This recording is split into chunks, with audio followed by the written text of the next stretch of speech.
I've been playing D&D for over a decade now, and I've seen a lot. Dungeons, traps, dragons, politics, pyramids, jungles, and busy cities. And in over 10 years of playing, I've built things. Some great, some terrible. Monsters, gods, dungeons, you name it. I've had great adventures and suffered great losses. I've seen children die and dragons fly. I've seen things you wouldn't believe, and along the way, lost things that you really just wouldn't understand. And in a decade of learning through all my stories, I've always come to wonder what happens when one reaches the highest peaks of power.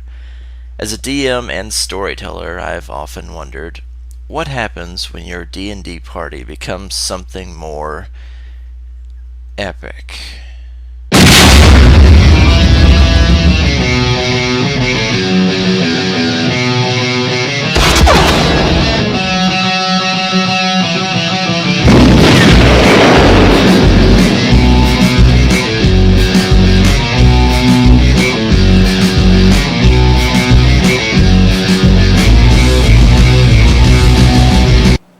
What do you mean you spent the entire review budget on pyrotechnics? I didn't even ask for... I'll call you back. Hi!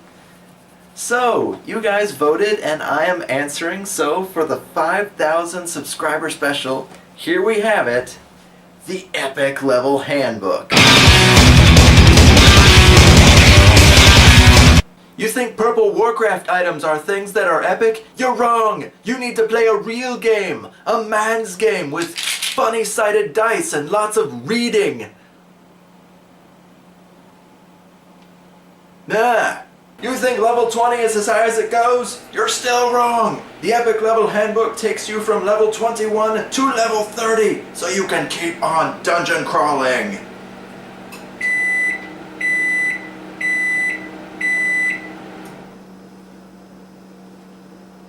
My lunch is ready! So you've taken your character to the very top, huh? All the way to level 20? You're decked out in your magic items, swimming in gold and lounging about in your castle, and so on. So, what now? Strange question, I know, as D&D is all about slaying monsters and amassing a fortune. Suppose you've done all that and reached the highest peaks of power. What does one do when you've accomplished every goal you've ever had, attained every secret, gathered every gold piece?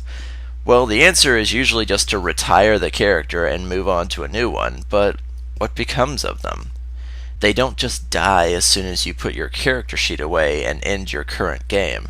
They've survived this long, chances are they've still got a number of years left in them.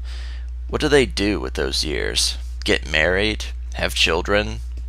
Lord over a region and consolidate their power by politics, cloak and dagger, or by sword alone? Suppose just for a moment that 20 was not the top, that you broke through that ceiling and just kept going. Enter the Epic Level Handbook.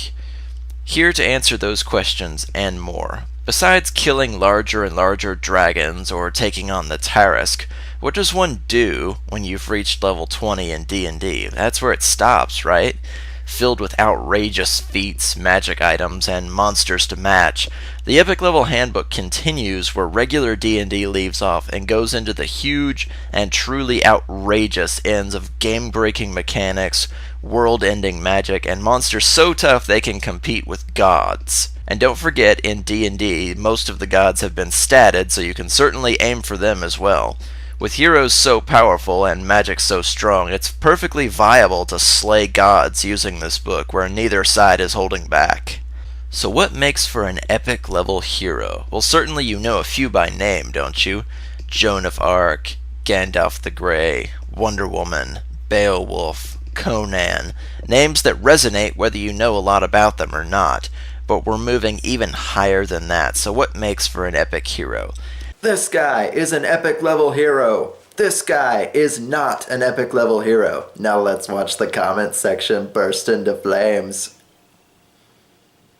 Is it the magic items they've been blessed with? the sweeping political power gathered to his name and his family, maybe the vast riches that can move the actions and opinions of hundreds, if not thousands of people. Well, let's define epic, first of all. These days, everybody uses the term epic for something great or above average.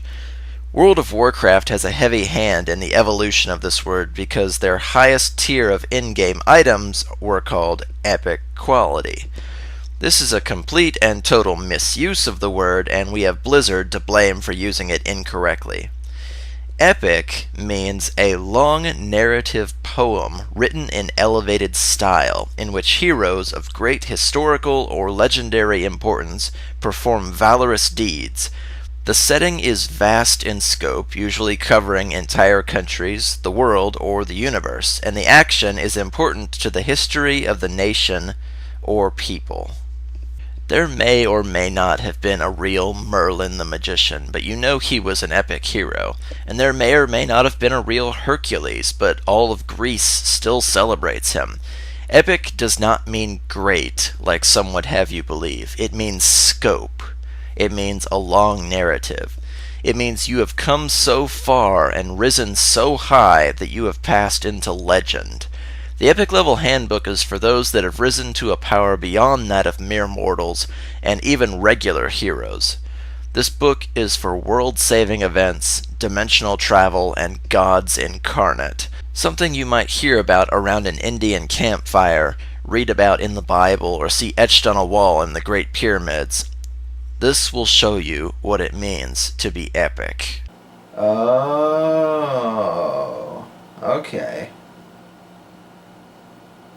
As you can see, the Epic Level Handbook emulates the look and feel of most of the rest of 3rd edition's books, dark brown with a weathered picture. The woman on the cover really doesn't strike me as epic, though. With all the gear types she's sporting, I feel like this should be the cover of an equipment book more than anything. Though if you asked me, I'm not sure what I would put on the cover of a book like this. It just seemed underwhelming considering the material.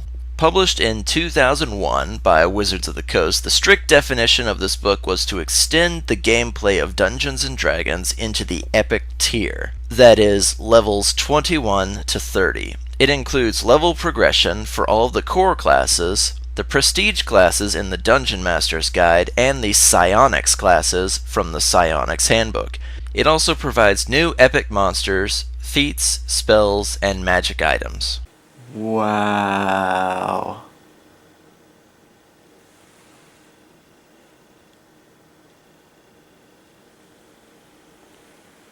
Interestingly enough, the reception of this book was actually a bit mixed.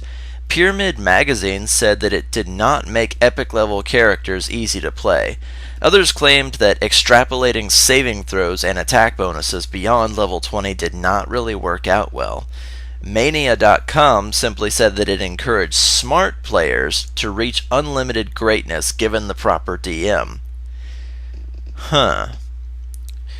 Well, I'm not surprised if it's a bit harder to play as high-level characters than low-level ones. You mean my games are gonna get more difficult the further I get into them? That's bullshit. So open your friggin' books and spit out your gristle. This is serious shit.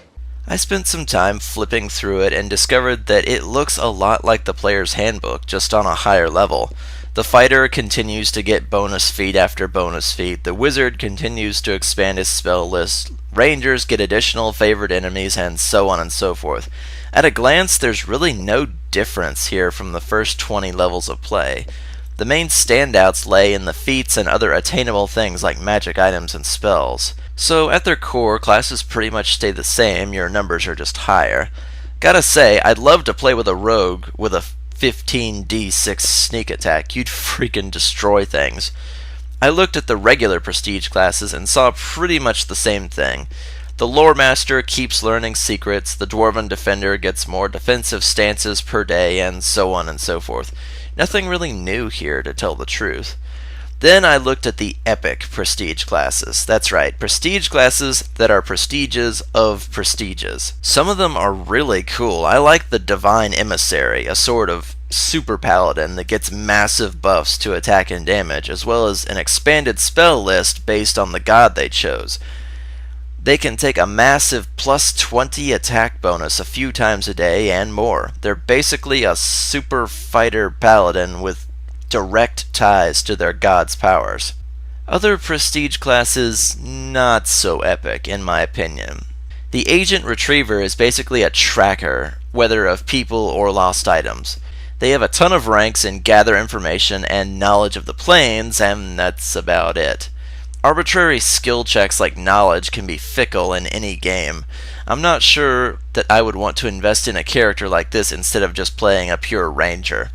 He does get infallible locating X powers, like the Discern Location spell, but beyond a couple of entrapment spells, he just doesn't come off as very impressive to me. So all in all, the epic prestige classes are hit and miss based on your tastes.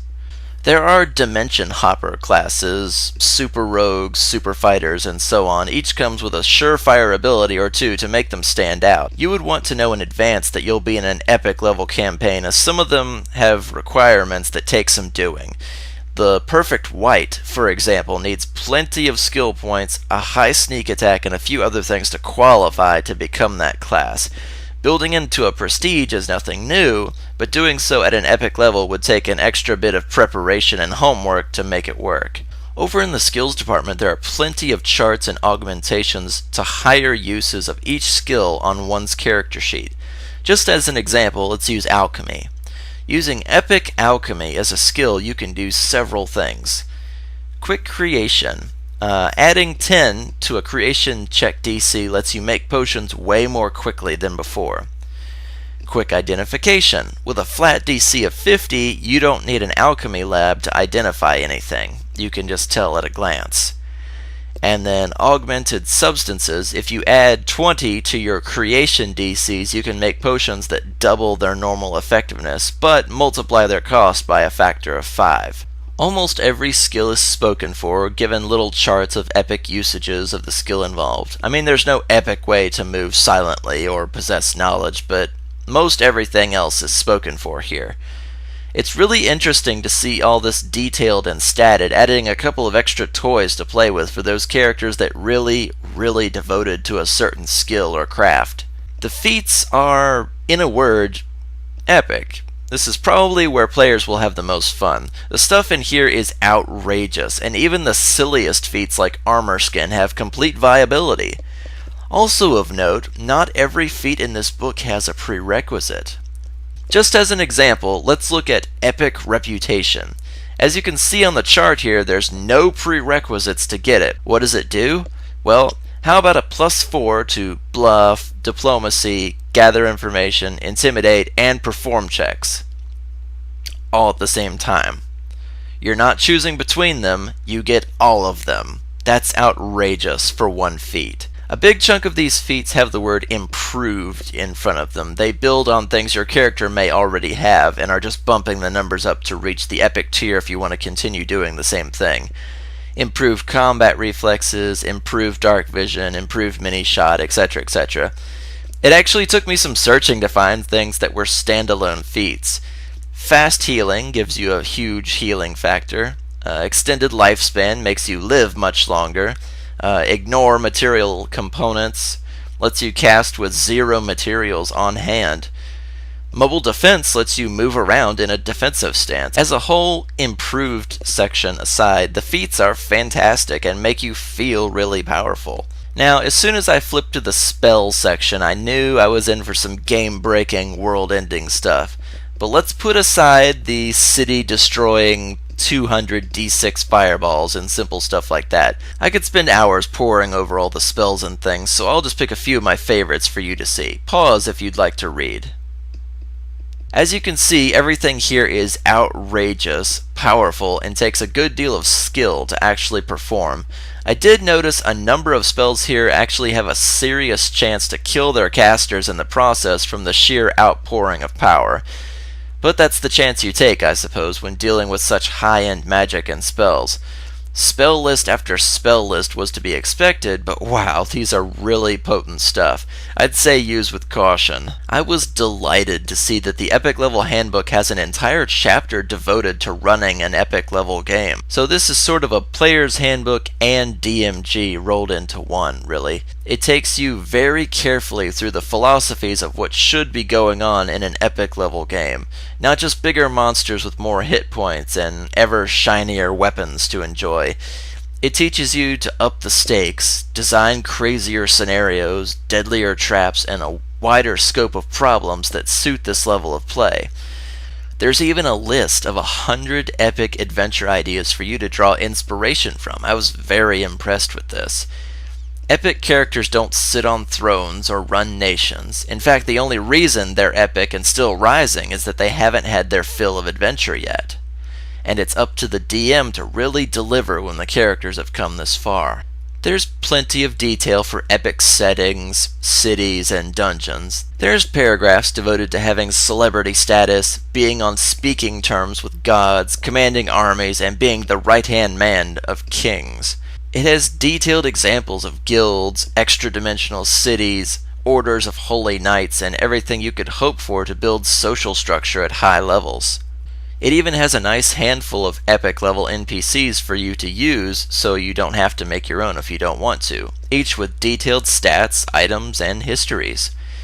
It goes into excellent detail for designing encounters, how to adjust challenge ratings, and dole out XP based on the heightened level of play. This was the more number-oriented, crunchy rules section, but it was all laid out beautifully and in a way that could be understood. Just don't ask me what you have to kill or do if you need 300,000 XP. That's best left to the monster section. The monster section is, unfortunately, mostly lackluster. Most players scratch their heads and wonder what's beyond the colossal dragons and the Tarisk. The Epic Level Handbook doesn't seem to know either. There's plenty on bigger, more advanced dragons. There's a page for mind flayers, but beyond that there's almost nothing interesting. There's pages devoted to very basic elementals, oozes, metallic golems, naga, undead. We seriously dropped the ball here. There's almost nothing in the way of new, interesting beasts to slay. The Worm That Walks makes an appearance, but he's actually in several books, so he doesn't count. I don't know what happened here. Come on. Where's my terrifying corpse gatherers, my cryptic genosphinxes, my naked nymphs? Something memorable and interesting to stem the tide away from the endless dragon breeds, elementals, and subsets of zombies. One of the only really interesting monsters in here to me is the Umbral Blot, also called the Black Ball.